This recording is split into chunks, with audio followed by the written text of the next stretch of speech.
Assalomu alaykum, Amerika ovozi muxlislari. Washington choyxonasi dasturimizning navbatdagi soniga xush kelibsiz.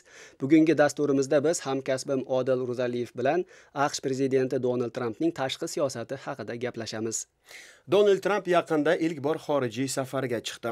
Ba'zi ekspertlarga ko'ra, bu yangi prezidentning tashqi siyosati qanday bo'lishi haqida tasavvur hosil qilish imkonini beradi, lekin shaxsan men bu fikrga qo'shilmayman Behzod.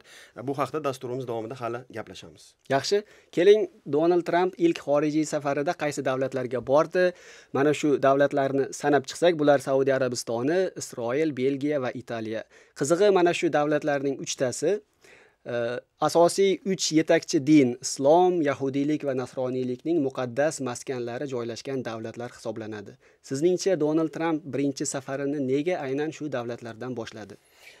Behzod, man Saudiya Arabistonidan agar boshlasam, nazarimda Trump 4 maqsadni ko'zlagan Saudiya Arabistoniga borishdan oldin. Birinchisi, Trump tadbirkor ekanini unutmasligimiz kerak. Chunki Trump professional siyosatchi emas, hech qachon oldin siyosiy bir postlarni, lavozimlarni egallamagan. Shuning uchun uning tadbirkor ekanidan kelib chiqamiz. Saudiya Arabistoni boy mamlakat. Obama ma'muriyati paytida Saudiya Arabistoni inkor etib kelingan. Obamaning Saudiya Arabistoni bilan aloqalari yaxshi bo'lmagan. Lekin Trump borib, u yerda 110 milliard dollarlik qurol savdosi haqida kelishib keldi. Bundan tashqari qo'shimcha ravishda 250 milliard dollarga teng sarmoya haqida ham gap bo'lgan. Albatta, hozircha bu hammasi gap, aniq bir kontraktlar tuzilmagan, lekin tadbirkor sifatida Trump ishini bajarib keldi. Albatta, bu loyihalar agar amalga oshsa, ish o'rinlari, mingtacha ish o'rinlari yaratiladi. Trump o'sha saylovoldi kampaniyasi paytida ish o'rinlarini yarataman deb maqtangan edi. Ikkinchi demak sabab bu Trump atrofidagi siyosatchilar asosan Isroilga xayrixoh odamlar. Demak, ular o'sha Isroilning ashaddiy dushmani, Eronga qarshi odamlar. Shu sababdan Saudiya Arabistoni bilan yaqin bo'lish mana shu maqsadga javob beradi. Chunki Saudiya Arabistoni ham Eronni xush ko'rmaydi. Eronni o'sha mintaqadagi Fors ko'rfazida o'z nufuzini oshirishga, o'z ta'sirini kengaytirishga harakat qilayotgan bir davlat deb hisoblaydi. Bundan tashqari bilamizki, Saudiya Arabistoni sunniy mamlakat, Eron shia mamlakati. Endi o'sha Eronga qarshi va Isroilga xayrixoh arboblarni tilga olsak, bular sobiq milliy xavfsizlik maslahatchisi general Michael Flynn, mudofaa vaziri James Mattis va BMTdagi sobiq elchi John Bolton. Bularning hammasi albatta Trumpning yaqin maslahatchilaridan. Unga qayerga borish. Flynn bu jamoadan chiqdi hozir. To'g'ri, Flynn chiqdi, lekin baribir Flynnning Trump bilan munosabatlari buzilgani yo'q. Maslahat olishda albatta undan foyda bor. Uchinchi maqsad Trump tomonidan ko'zlangan, menimcha, agar e'tibor bergan bo'lsangiz, Trump Obama paytida erishilgan har bir tashabbusni hozir bekor qilib chiqyapti. Xoh tashqi siyosatda bo'lsin, xoh ichki siyosatda bo'lsin. Masalan, Eron bilan erishilgan yadroviy bitimni olaylik. Obama bu bitimni qabul qilishda faol ishtirok etgan, Trump keldi-yu, undan voz kechamiz deb turib oldi. Voz kechilgani yo'q, lekin Trump ana shunday dedi. Ikkinchidan, mana yaqinda Trump iqlim o'zgarishiga qarshi Parij bitimidan chiqamiz dedi. Trans-Tinch okeani hamkorligi bitimi, bu ham Obama paytida muzokaralar, juda ham uzoq muddatli, og'ir muzokaralar paytida erishilgan bir savdo bitimi edi. Trump undan ham chiqdi. Obama tashabbusi bilan Kuba bilan aloqalar yaxshilandi, diplomatik aloqalar tiklandi. Trump keldi-yu, ayni damda hozir o'sha Kuba bilan yaxshilangan aloqalar qayta ko'rib chiqilyapti. Trump ma'muriyati tomonidan shu bir necha kundan keyin uning o'sha natijasi e'lon qilinishi kutilyapti. Yoki bo'lmasam Obamacare, o'sha sog'liqni saqlash dasturi, tibbiy sug'urta dasturini olaylik. Tramp keldi, uni ham yo'qotishga kirishdi. Ana shu ma'noda Saudiya Arabistoniga tashrif ham qandaydir ma'noda Obama siyosatidan uzoqlashishdir Tramp uchun. Demak, shuni ko'rsatib qo'yishni ham xohlagan bo'lishi mumkin demoqchisiz. Albatta, albatta. Endi hali aytganimdek, boya aytganimdek, Saudiya Arabistonining Obama bilan ma'muriyati bilan munosabatlari sovuq bo'lgan. Obama ketishidan oldin Saudiya Arabistoniga belgilangan o'sha qurol savdosini taqiqlab qo'ydi. Saudiya Arabistoni baribir Obama davrida biroz e'tibordan chetda qolgan bo'lsa ham, o'sha Yaqin Sharqdagi AQShning yaqin hamkorlaridan biri sifatida qolgan. Obamaning o'zi u yerga borgan, bilamiz. Va 8 yil davomida 115 milliard dollarga yaqin qurol sotilgan ekan AQSh aynan Saudiya Arabistoniga. Demak, Obama davrida butunlay e'tibordan qoldi desak, qanchalik to'g'ri bo'ladi? Endi gap faqatgina pulda emas, gap faqatgina savdoda emas. Agar boshqa o'sha siyosatiga qaraydigan bo'lsak, Misrda musulmon birodarlardan chiqqan Muhammad Mursi prezidentlikka kelganidan keyin Obama uni olqishladi. Lekin Saudiya Arabistoni musulmon birodarlar harakatini bir terrorchi tashkilot deb hisoblaydi. Ana o'shanda Saudiya Arabistoni AQShdan ko'ngli qolgan. Bundan tashqari Hamasni ham Qo'shma Shtatlar terrorchi tashkilot deb hisoblaydi. Saudiya Arabistoni ham Hamas bilan aloqasi yaxshi emas. Obama esa aksincha o'sha Falastin masalasini chetda qoldirgandi. Tramp Isroil-Falastin mojarosini hal qilaman deb kelgan bir prezident. Yamandagi urushni oladigan bo'lsak, Saudiya Arabistoni juda ham faol kirishdi. Obama boshida qo'llab-quvvatladi arab koalitsiyasini, lekin Saudiya Arabistoni birin-ketin tinch aholini nishonga olganidan so'ng Obama o'sha yerda ham Saudiya Arabistonining bu amaliyotini tanqidga ola boshladi. Va so'nggi 4-chi demak sabab nega Tramp aynan Saudiya Arabistoniga borishni ma'qul ko'rdi, bu o'sha esingizda bo'lsa, Tramp saylov kampaniyasi paytida musulmonlarga, islomga qarshi juda ham ko'p qattiq gaplar, qarshi gaplar gapirgan edi. Lekin saylangandan so'ng Saudiya Arabistoniga mana birinchi bo'lib borib keldi. Mening nazarimda o'sha Suriyadagi urushni tugataman, Isroil-Falastin mojarosiga yakun yasayman, Iroqdagi urushni ham muvaffaqiyatli yakunlayman deb aytgan Tramp mana shu maqsadlarga musulmon davlatlari hamkorligisiz, yordamisiz erisha olmasligini tushunib qoldi. Ayniqsa Saudiya Arabistoni bilan hamkorliksiz. Ana shu sababga ko'ra menimcha Saudiya Arabistoniga borishni afzal ko'rdi va albatta uning atrofidagi o'sha maslahatchilari ham ana shunday unga maslahat bergan. Mana siz Donald Tramp Obamani yoqtirmasligi mumkin dedingiz. Nega shunday deb o'ylaysiz? Bilasizmi?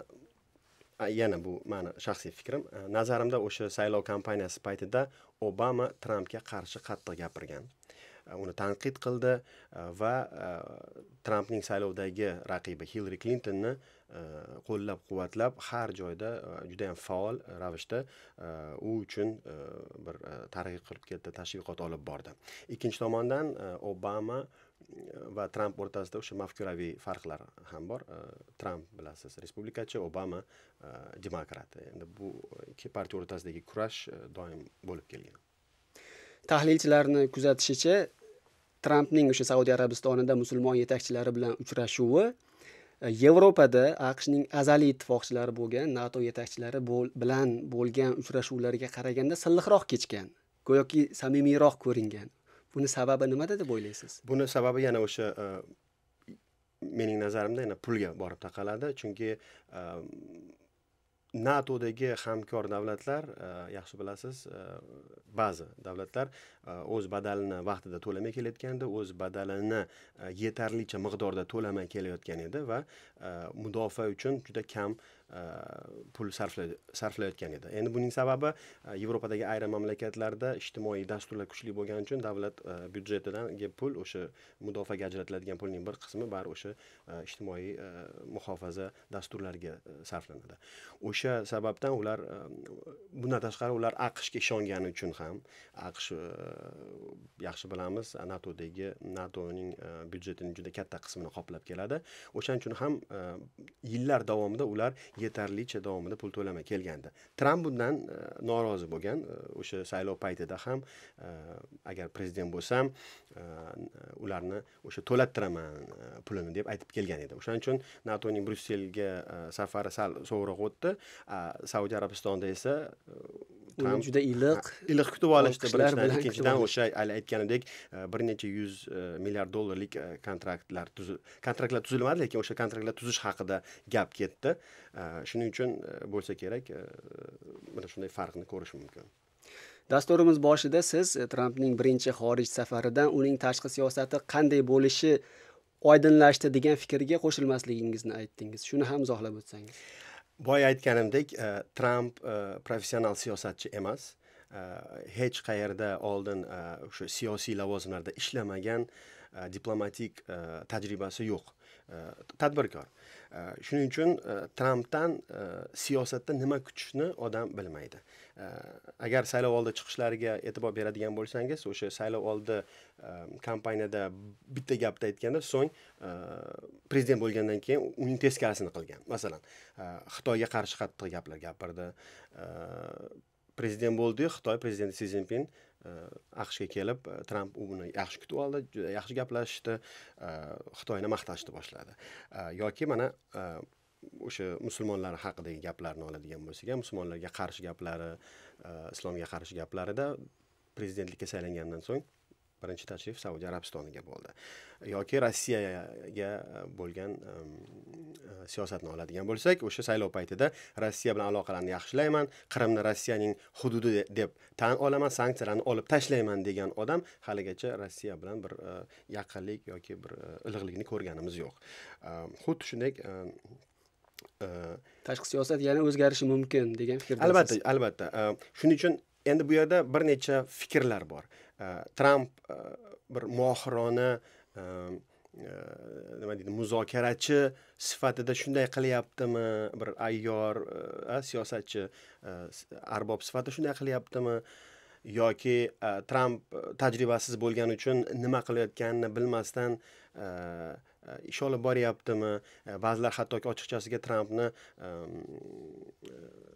aqlli deb hisoblamaydi. O'shaning uchun Trampning o'zini shu bir nostandart fikrlaydigan bir siyosatchi deb o'ylaydi. Mening nazarimda tashqi siyosatni, bir uzoq muddatli tashqi siyosat qanday bo'lishini hozirdan biz ko'ra olmaymiz, bila olmaymiz. Aynan Trampning mana shu xarakteri tufayli nazarimda qisqa muddatli qanaqadir manfaatlarga qarab turib Tramp o'z siyosatini belgilab, to'g'irlab, o'zgartirib boraveradi. Tushunarli. Keling shu yerda AQSh prezidentlarining xorijga safarlari haqidagi ayrim statistik ma'lumotlarni keltirib o'tsak, xorijga safar qilgan birinchi AQSh prezidenti bu Theodore Roosevelt bo'lgan ekan. U 1906-yilda Panamaga borgan. Va yana bir qiziq ma'lumot, AQSh prezidentlarining deyarli barchasi ilk xorij safarlarini qo'shni davlatlardan boshlashgan. Bu yoki Meksika bo'lgan yoki Kanada. Bu an'anani buzgan birinchi prezident bu Jimmy Carter bo'ladi. U 1977-yilda qo'shnilarga emas, balki Yevropaga, Angliyaga borgan va bu an'anani buzgan ikkinchi prezident hozir Donald Trump bo'lib turibdi. U birinchi safarini Yevropaga ham emas, balki Saudiya Arabistoniga, musulmon dunyosidan boshladi. Va yana bir Trampning birinchi safariga oid qiziq ma'lumot, u xorijga eng kech chiqqan, so'nggi 50 yilda birinchi xorij safariga eng kech chiqqan birinchi prezident bo'lib turibdi. U 4 oy saylanganidan 4 oy o'tgandan keyin ilk bor demak xorij safariga chiqdi. Beyozod o'sha Trampning Saudiya Arabistoniga safari 6 musulmon davlat fuqarolarini AQShga kiritmaslik haqidagi ikkita farmon qabul qilinishi ketidan bo'ldi. Endi bilamiz, bu farmonlar diniy kamsitishga sabab bo'ladi deb sudlar tomonidan to'xtatib qo'yildi. Ayni damda shu qarorlarning taqdiri nimada? Qanday? To'g'ri. Hammamiz bilamiz, prezident Donald Trump va'da bergandi, agar saylansam musulmonlarni Amerikaga kiritishni to'xtatib qo'yaman degandi va haqiqatdan ham prezident bo'lgandan keyin dastlabki qabul qilgan qarorlardan bittasi mana shu 7 musulmon davlatidan AQShga hech kimni kiritmaslik va muhojir qochoqlarni umuman ma'lum bir vaqtgacha kiritmaslik haqida edi, lekin bu sud ijroga kirib, bu qaror ijroga kirib ulgurmasdan birinchi kunning o'zidayoq sudlar tomonidan to'xtatib qo'yildi. Aynan o'sha diniy ayirmachilik elementlari bu qarorda bor degan bir asos bilan bu sud qaroriga qarshi kurashni lozim topmasdan Tramp ikkinchi bir qarorni chiqardi, ya'ni uni tilini biroz yumshatdi, diniy bir asoslarga ko'ra degan shunga aloqador so'zlarni olib tashladi. Aynan green kartasi bor AQSh rezidentlari ham kirishi mumkin degan, ya'ni bularga amal qilmaydi bu taqiq degan band qo'shildi va Iroq ham bu farmondan chiqarib yuborildi. Shunga qaramay ikkinchi farmonni ham sudlar to'xtatib qo'ydi va mana shu birinchi sudni qaroriga qarshi apellyatsiya tartibida shikoyat qilgandi Tramp ma'muriyati va yaqinda may oyining oxirida mana shu demak apellyatsiya bosqichida bu ko'rib chiqildi va sudning qarori to'g'ri. Ya'ni haqiqatdan ham Trampning bu farmoni orqasida musulmonlarga qarshi qasddan bir ayirmachilik maqsadi bo'lishi mumkin degan asosda demak sudning bu qaror ijrosini to'xtatishi haqiqiy deb topdi. Va bu jarayon davom etyapti. Ya'ni bu agar Tramp ma'muriyati demak keyingi bosqichlarda ham agar shikoyat qilsa, hali buni aniq qanday natija bilan tugashini ko'ramiz. Hali bu aniq emas. Behzod, menimcha o'sha Trampning 4 mamlakatga tashrifidan Oq uy ma'muriyatining bundan keyingi tashqi siyosati qanday bo'lishini aytish hozircha erta bo'lsa kerak, aytishga hali erta. Albatta Tramp Amerikada ham bir necha davlat rahbarlari bilan uchrashdi, lekin baribir tashqi siyosat qanday bo'ladi, qanday xalqaro bir jarayonlar bizni kutyapti bilmaymiz, chunki mana hozir Qatar bilan ham bir vaziyat ziddiyatlashyapti, keskinlashyapti. Ba'zilar bu Fors ko'rfazi mintaqasida urushga olib kelishi mumkin deyapti. Bundan tashqari hozir Tramp hali Rossiya prezidenti Vladimir Putin bilan uchrashgani yo'q. O'sha uchrashuv hozir rejalashtirilyapti. Ya'ni mana shu jarayonlarga qarab turib balkim nima Oq uy ma'muriyatining xususan Trampning tashqi siyosati yana ham bir oydinroq, aniqroq shakllanadi deb o'ylayman. To'g'ri, tomoshabinlarimizni shu yerda ularga ma'lumot berib ketsak bo'ladi. Qatar davlati bilan o'sha Fors ko'rfazi kengashiga a'zo arab mamlakatlari diplomatik aloqalarni uzishdi va shundan beri Yaqin Sharqda vaziyat ancha yana ham ziddiyatlashdi va Tramp masalan Amerikan harbiy bazasi bor Qatarda, yaqin ittifoqchisi hisoblanadi. Shunga qaramay Tramp Twitter orqali arab davlatlarining qarorini qo'llab-quvvatlashini e'lon qildi. Lekin bu rasmiy tashqi siyosat endi bundan buyon Qatarga nisbatan AQShniki shunday bo'ladi degani emas, albatta, chunki Pentagon bunga e'tiroz bildirib o'zini, ya'ni ittifoqchimiz bu Qatar degan ma'noda ham bayonot berdi. Xullas, vaziyat juda ham ziddiyatli va demak Tramp uchun mamlakat ichida bo'lganidek tashqi siyosatda ham oson bo'lmasligini ko'rsatyapti. Bu ham o'sha Trampning nostandart siyosatchi ekanidan xabardorda, chunki Riyodga borganida Tramp Qatar amiri bilan uchrashib, Qatar AQShning eng yaxshi, eng yaqin hamkorlaridan biri deb aytgan edi, lekin mana hozir oradan ko'p o'tmay Twitterda o'sha Saudiya Arabistonning Qatarni yakkalash siyosatini olqishladi. Ya'ni hali qiyin bo'lgan bunday qadamlar bo'ladi Tramp tomonidan. Vaqt ko'rsatadi, ko'ramiz. Tushunarli. Aziz tomoshabinlar, bugungi dasturimizga shu yerda yakun yasasak ham bo'ladi. E'tiboringiz uchun katta rahmat. Bu va boshqa mavzular tafsiloti bilan endi kelasi dasturlarimizda ham atroflicha muhokama qilamiz. Ungacha sizlar bilan xayrlashamiz. Studiyamizda men Odil Ro'zaliyev va hamkasbim Behzod Muhammadiy bo'ldi. Xayr, salomat bo'ling.